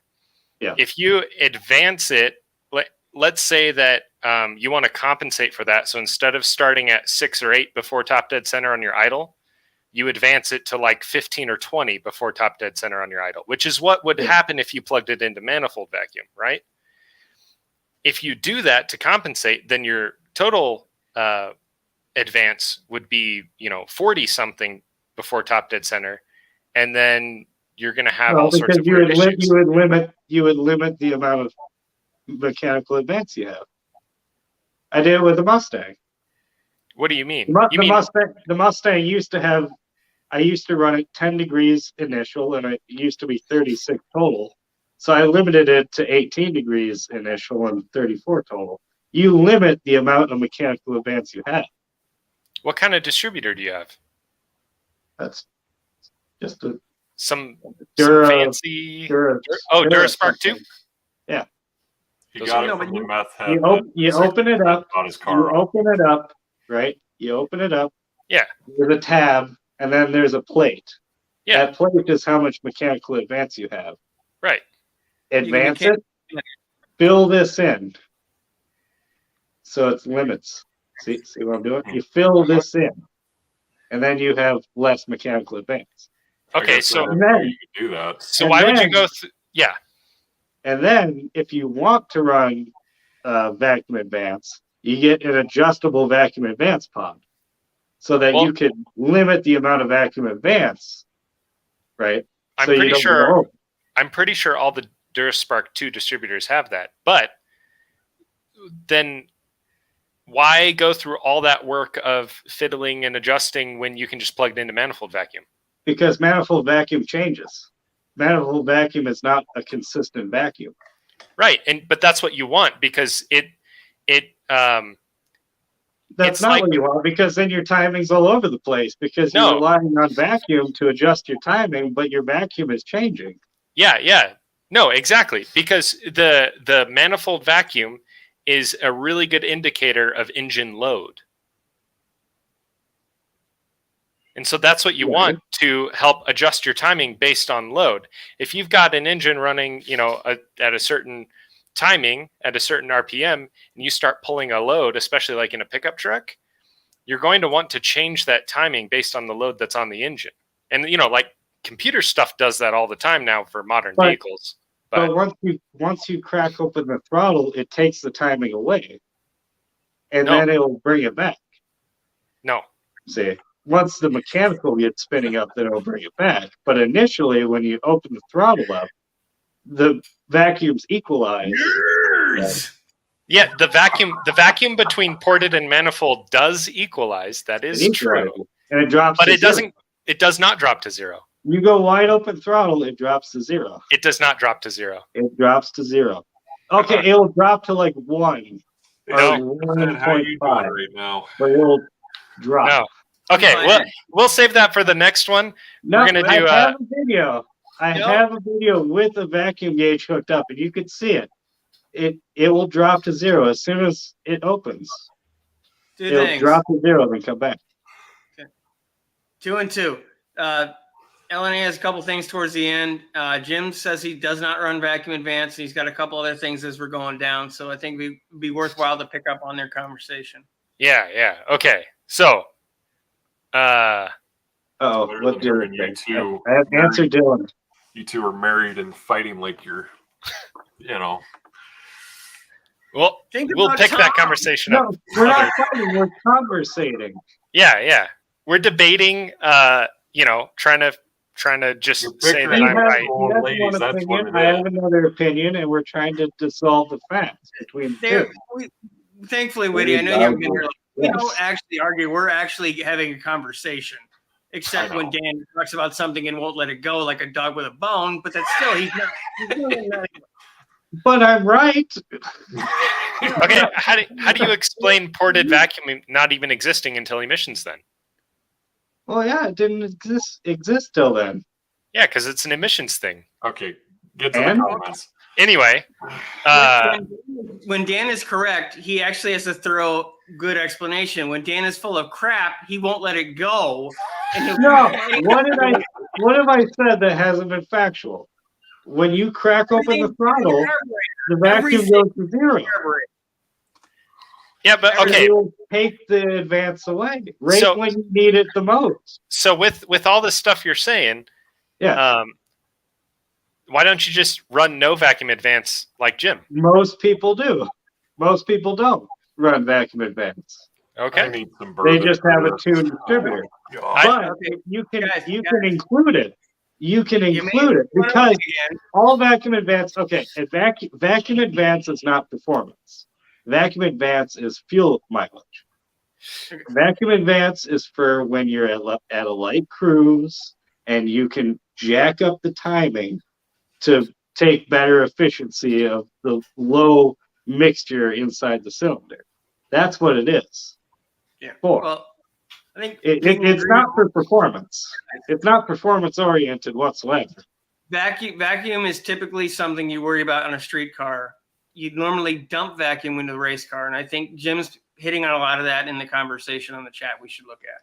Yeah. But I'm going to throw some of these up here. It can still be used though. You just need an adjustable vacuum pod. Yeah, and you put it on manifold vacuum. Yeah. We'll make it about vacuum and how it, Hoover vacuum, Eureka, whatever you want to worry about with vacuum. We'll do that in the next episode. I prefer. So Jim is saying just recurve the distributor and ditch the vacuum advance. And just recurve the distributor. On or a race you could car, even lock it out if you really wanted to. You could lock out the distributor. Just have it at that timing. Sure. Just on the time. On a race car. You could do it on the street too. Actually, it makes the car feel like an animal when you do it. Yeah. I mean, yeah. No doubt about throttle is just like, it makes it feel amazing. There's no doubt about it that you're right on that. It would make it feel like an animal. Right. But I just like cruising, like I said, especially in a pickup truck pulling a load, you're gonna want that adjustment, that automatic adjustment of the timing that you get with the vacuum advance. Oh yeah, and Pickle, just hush. Pickle is right. Whatever Pickle says. Oh really? He says this is like watching a bunch of chatty old women. And he's right.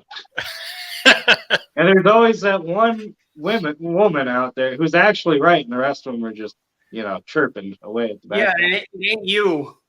Okay. Let's go back to Dylan's question about what carburetor would you put on a 239 Y block Ford?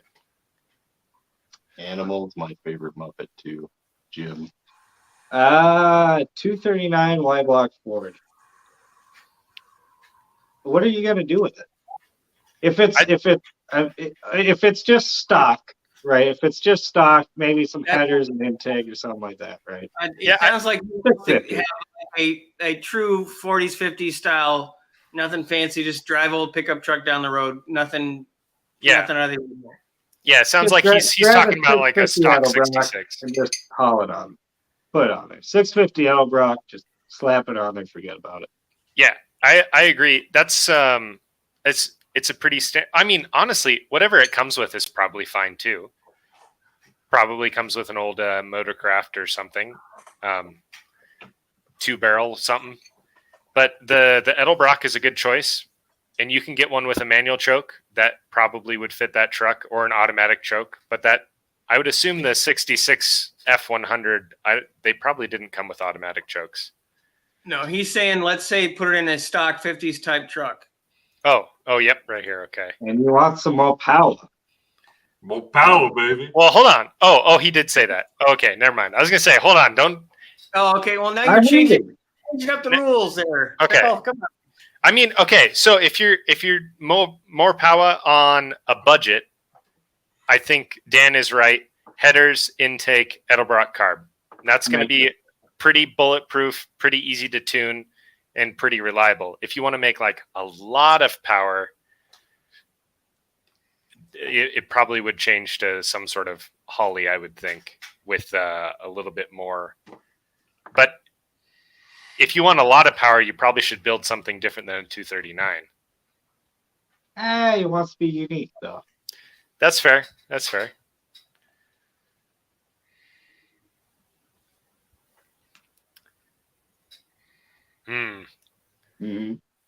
Oh, we've got Jim says this is the best live yet. So thank you, Jim.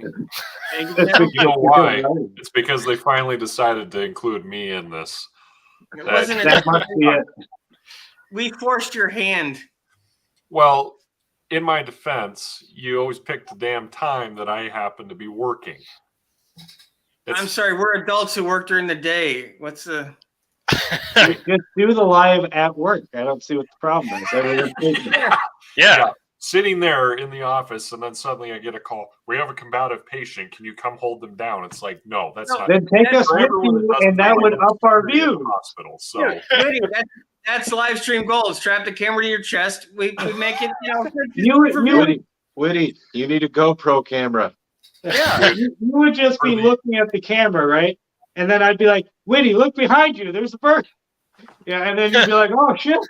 We could help you with your job. See, yeah. But the thing is, if it wasn't for the HIPAA violation, I would totally be all over it. Because for the amount of things I've seen, and I wish we could record these patients and just show them, like, this is the idiot you were, 3 hours ago when you were, three times the legal limit on alcohol, or this is how you were on meth. This is how you were on mental health.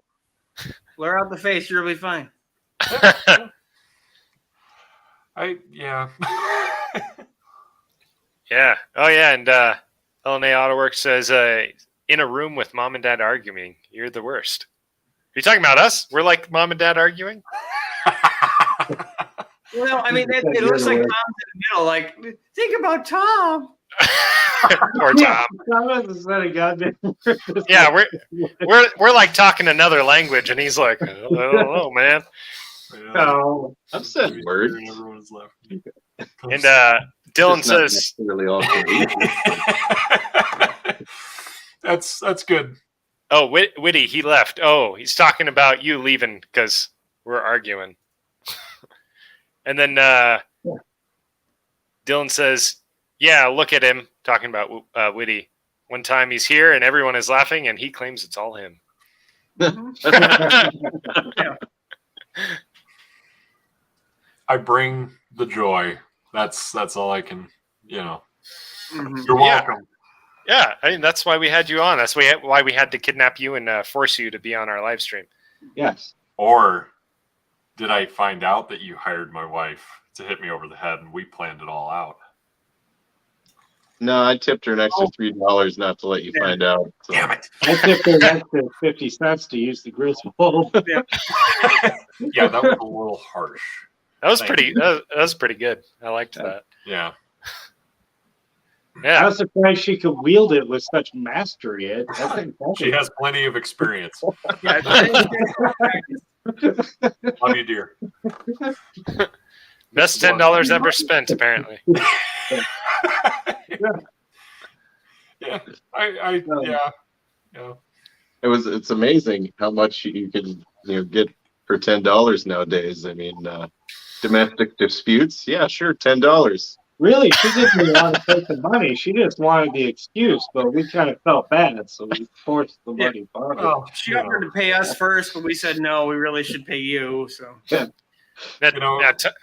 for as much she's watched all you when I'm watching your videos and everything else, she has a good idea who each of you are and everything. So then when I talk about y'all, they're like, yeah, we're planning this. She just shakes her head like, oh my gosh, like she's just like, yeah, that's about right. It sounds about right. And bless her heart, she's putting the kids down to bed right now while we do this. So good. Now, Tom, I got a question for you.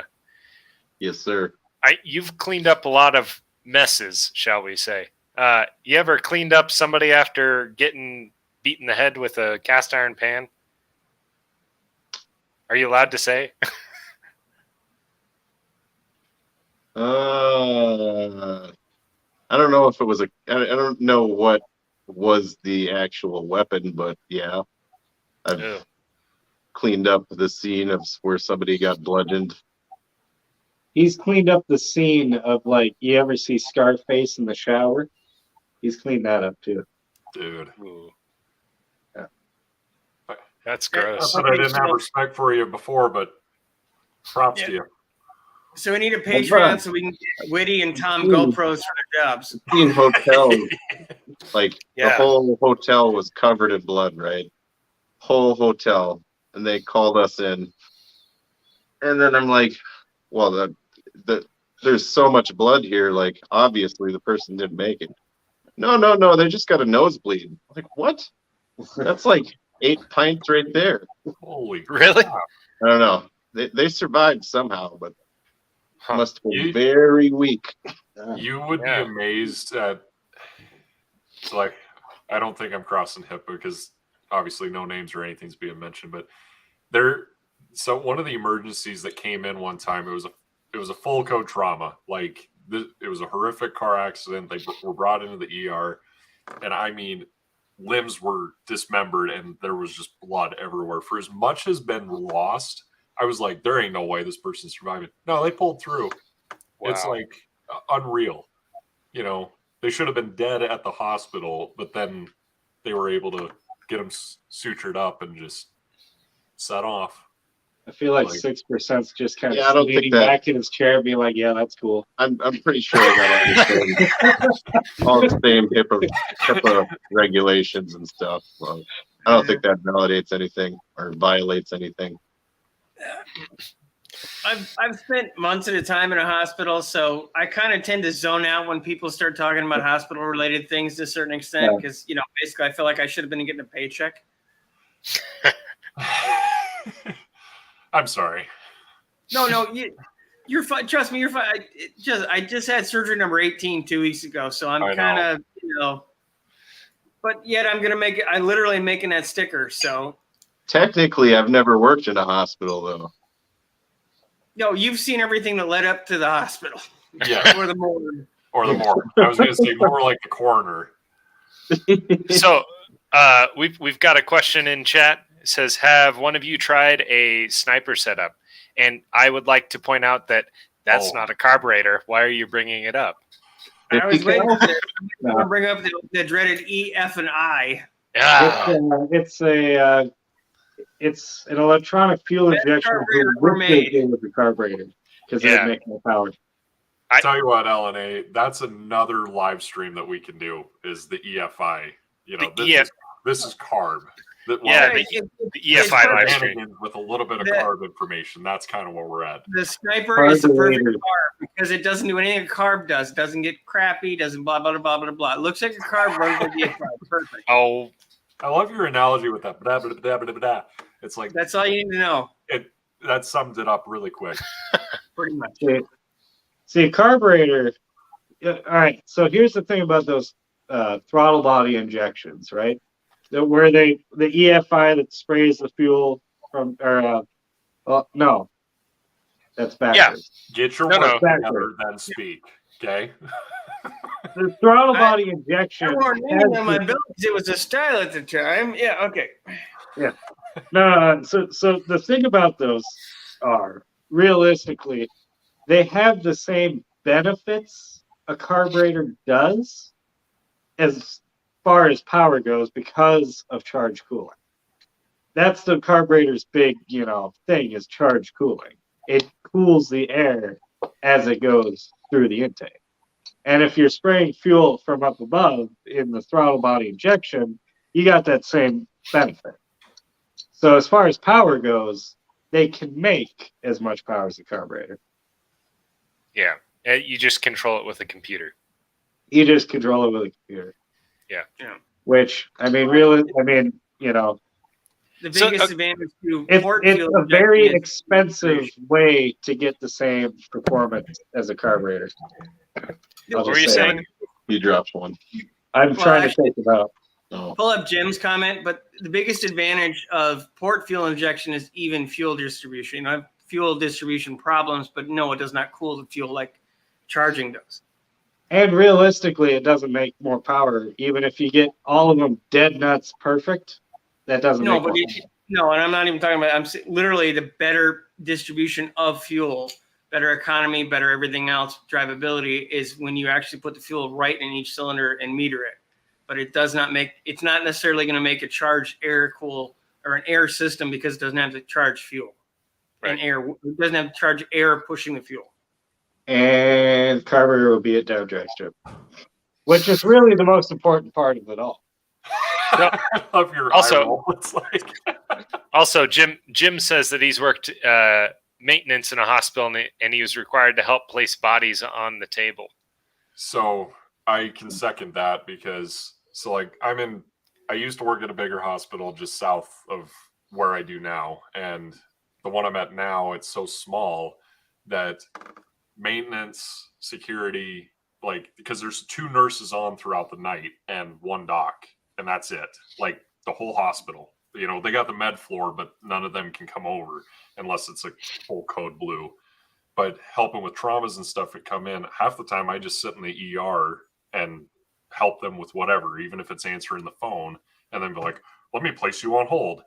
And it's just because they're that busy and dealing with patients. I mean, we've had all 11 rooms full, and then I'm, you know, I'll be helping the trauma, same thing as you said, Jim, helping put the person on the gurney so that they can start operating.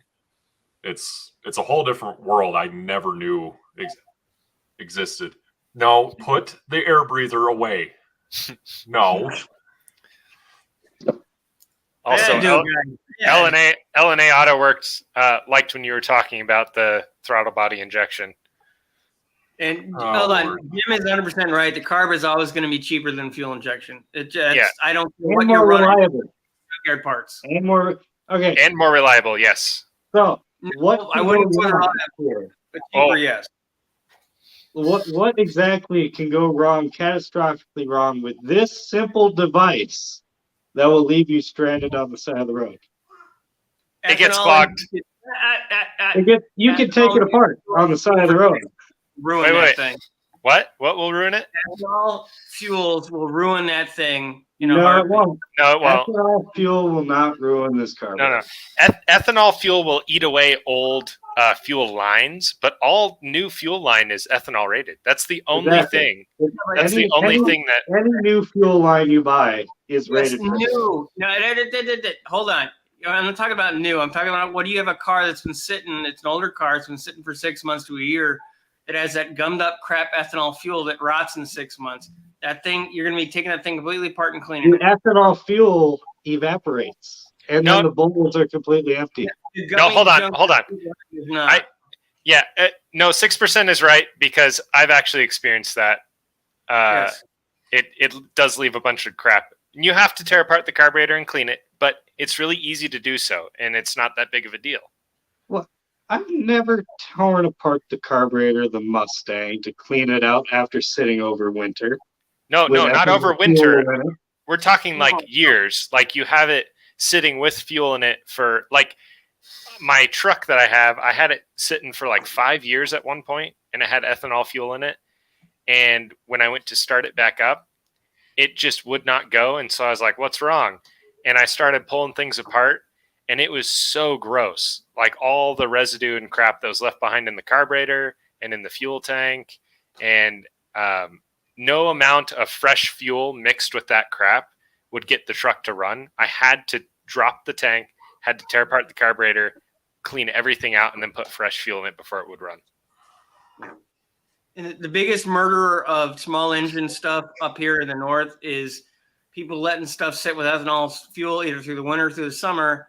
It turns to gel, and they have to pull everything apart and clean it, or most people just get new stuff at this point. Nobody even rebuilds carbs, it seems. But I would say that a lot of that has to do with the fuel lines too, though, because on those smaller engines, you get the cheaper fuel line that degrades with the ethanol. A lot of things play a part in the problem. Yeah, exactly, Dylan. That's exactly what me and Dylan are on the same page here. Just drain the fuel if you're going to leave the damn thing sit for years. In about 15 comments back, Dylan said, "Don't be mistaken, I'm a diehard carb guy." So yeah, you two are in the same boat. Well, okay.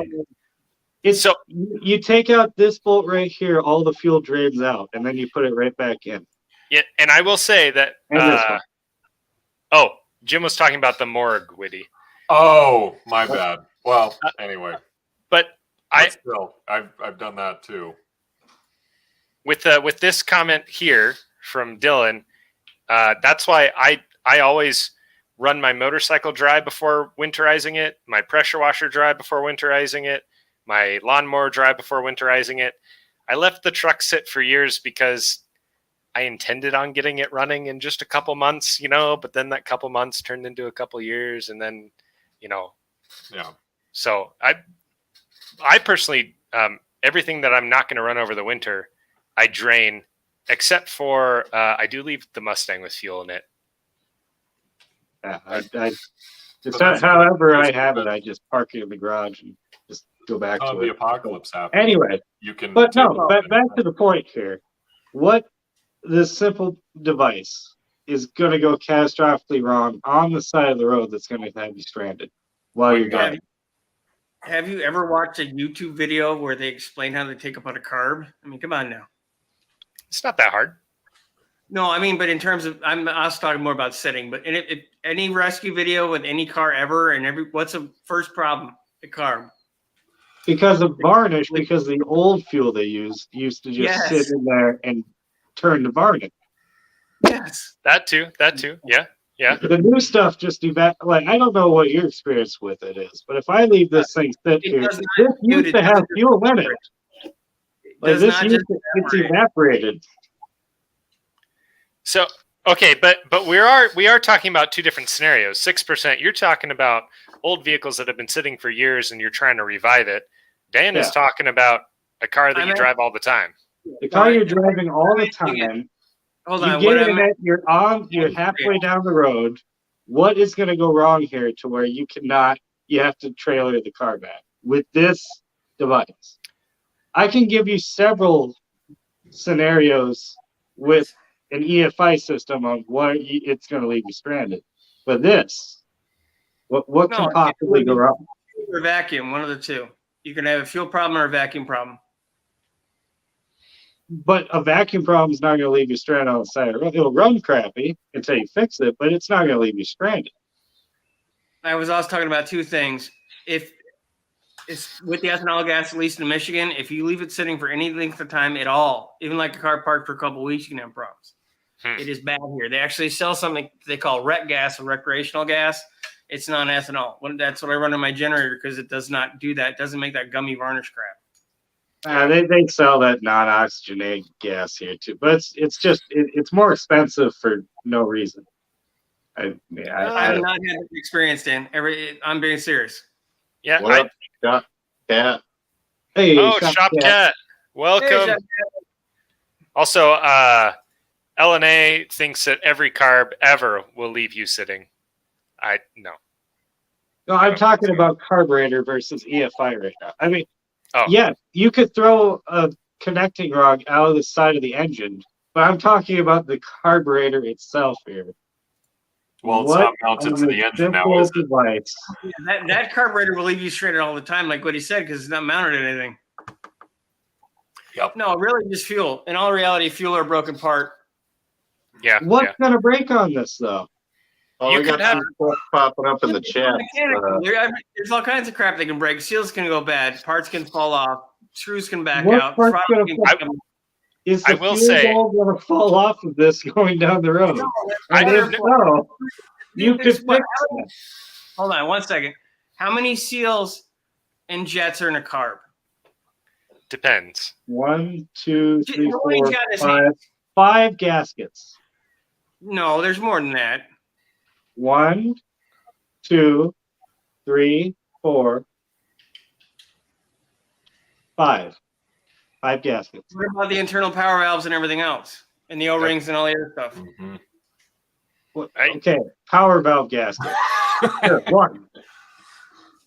The jets don't have gaskets. It is not there is little that'll go wrong with it. Doesn't mean there won't be anything that goes wrong with it. It is not a imaginary perfect unicorn. It's still a mechanical thing. Yeah, and I will say those Hollies with the bowls on the side, I've seen those leak over and over again. That's one of the reasons I like the Edelbrock, because it's just like, you take the top off. Yeah, I know you keep a carburetor in a glass case in your living room, but it doesn't mean it's a holy thing. I have several carburetors. This one was what I used to run E85 on. What are those Wait. little carburetor Pope hats? What's that? With this. Velocity stacks. No, I Yes. know, but I'm trying to make a crappy joke. I know what they are. Technically, they are individual Venturi stacks. They used to use them on the old Dominators. Tom, But you I haven't really haven't seen them used on smaller carburetors, so I'm Yeah, curious to see. Honestly, I want to hear Tom because he has been so quiet as a freaking mouse this entire 2 hours.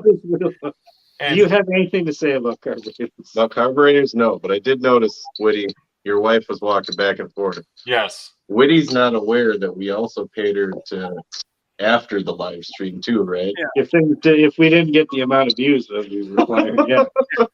Okay. We're running. We've only got 5 minutes left, gentlemen. Actually, 4 Wait, minutes. is it? So let's get to some of these comments no. real quick. Yeah.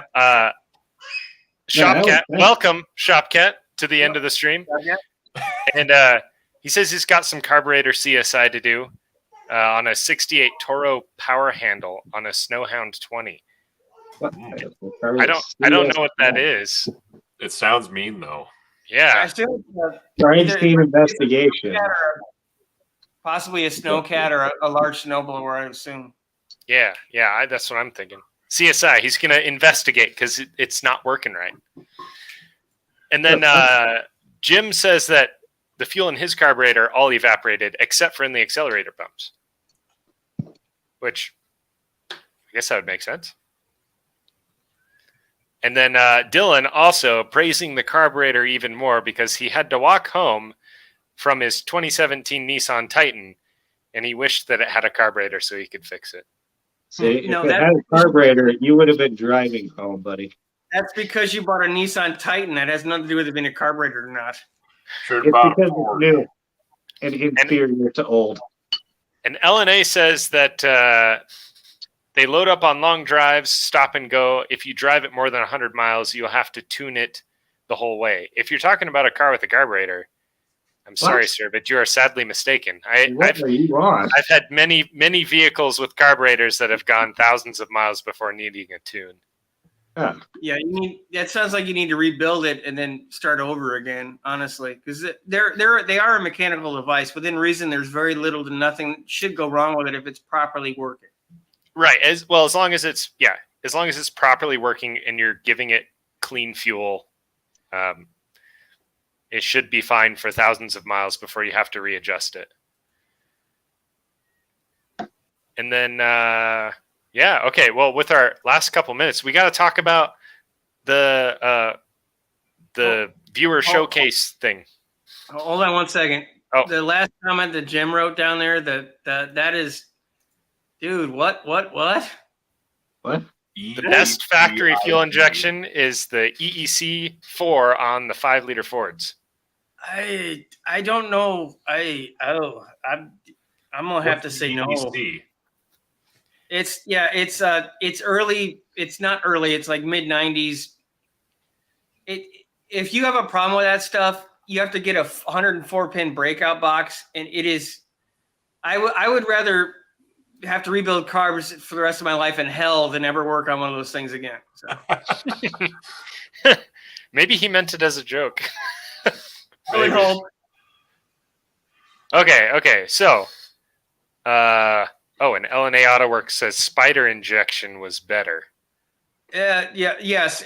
I'm assuming he's going fully sarcastic. Yes. In the land of sarcasm, yes, the spider injected Chevy truck engines were better. Yeah. Okay. But our viewer showcase thing that we're not doing this time, but we're doing next time, right? Yes. Okay. You want to? We would like to showcase, of course. Sorry, guys. We would like to showcase some of you guys, some of your cars. Let us know what you want to show us, what you're building now, what you plan to build, information on your channel. Let us know. We want to be able to highlight somebody, try to keep it to 30 seconds to a minute at best. We have time. Maybe we can get a couple in at a time or each episode. We want to show everybody else what everyone else is doing. Try to build a community up. Yeah. We want to make, especially, people who are trying to grow their YouTube channels. We want to showcase their projects and help them grow. And also maybe make fun of you if your build is stupid. Just Jim, kidding. Yes, the heck was fun. But Jim, I've had cars in muscle Mustangs and Fast Fords. He has. 6% is a legend. He is. No. No. No. You need to quit being so humble. You're a race car legend. It's not a bad system, but it is nobody uses it anymore for a reason. It doesn't tune well. It's bad at adapting to new environments. There's a reason it's an old and dead system. It doesn't work well. Yeah. It's not a bad system, but it's just not compared to other things. No, it's just not. Compared to carburetors, it's just inferior. No, But then again, all EFI really is.